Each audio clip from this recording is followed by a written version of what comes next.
there, Sarah from 17 once again. This is my Metro Last Light Ranger Hardcore difficulty video walkthrough.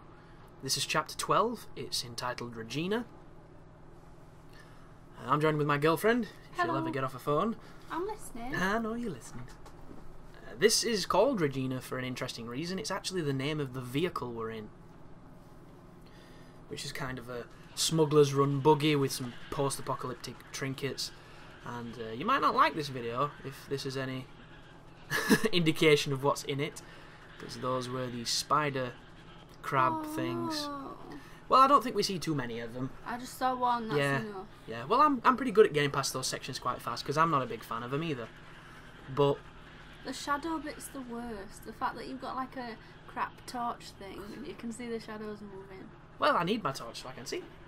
I'd rather not see. I'd rather not know what was there. Yeah, but then you can't see what's killing you, my lovely, because in real life, spiders are generally quite passive, unless you're, you know, stood in its nest, or you interrupt its pool game. In this game, they'll just get you. Why is the thing called Regina? Because maybe it's the name of the guy's wife who built it, who's not here anymore. I'm not too sure. Regina means queen. Does it? Or like Regina. So this here is a nest of spiders, but what can happen is if you take it slowly, you will be mocked around by them, because they go in the walls, they come out of different holes, they're such a nightmare. But if you take it quickly and you sprint, you can get to the power supply, hit the power supply and light this entire thing up, and then you don't need to mess with the spiders, because the spiders will not do almost anything to you as long as it's light. So just bomb through here, know your path, you know, plot it out, try it a couple times until you know where you're going, and then you can do this without taking any damage, and you don't have to waste any ammo.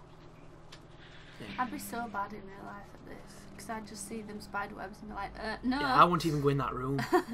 I'd think again. I'd just ram the door, even though it's like a blast door, so I'd be there all day and then die of starvation. I just wouldn't.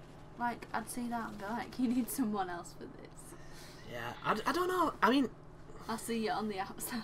I would burn it, I think. I think I'd see if I could set a big fire and just lead with the fire. But at the same time, I'd be like, old guy. This is horrible. Yeah, just don't look. Old guy, come with me. We can double team this like Riggs and Murtaugh. We'll lethal weapon this shit. We'll be fine. But the Metro's not really a very fun world to live in because it's underground with spiders. Well, there is that, but also, you know, there's radiation. There's places where you have to wear your gas mask because you die if you don't. I prefer that over the spiders. Yeah, but you have to wear your gas mask in the Metro. We're not outside here. This is still the Metro, and I can't breathe this air.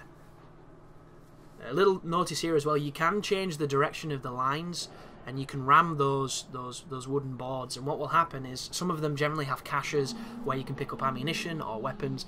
And sometimes you'll get the screen flash and the dripping sound, which means you did something positive on the karma scale.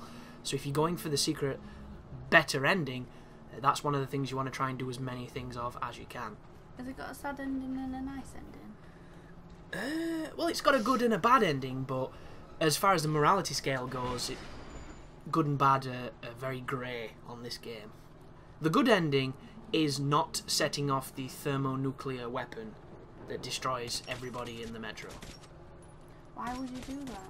Because there's essentially the Nazis are coming to take over the base, and they're these, you know, tyrannical bad people. So instead of giving them access to this so they can make their future world, you know, it's better no one has access to it, so they flip the switch. There's a fail-safe. Spoiler alert. Yeah, sorry if you... Well, I suppose they knew where that was going. This sequence here, if you continue holding forward, but you pivot your other analog, you can continue to drive while looking backwards, and I think you should be okay. I don't think you have to... I don't think you're at any risk of the vehicle stopping, and you can continue to shoot these things here. This specific sequence, if you can kill all of these... I forget the name of these running monster guys, but if you can kill them all without them jumping on your car, you do get an achievement. But if I said it was a pain in the ass, you know, I would be putting it lightly, because you have to use whatever gun you're most comfortable with, and there's no checkpoint, so you've got to do quite a gauntlet of dudes. And my advice is literally use the military grade weapons, use the currency as your ammo, and just kill them as soon as they drop, learn the patterns, and you should be able to get that achievement. It took me about 2 or 3 attempts. Mainly because the sensitivity is so low on this game. You turn it up to max and you still feel like a lead soldier.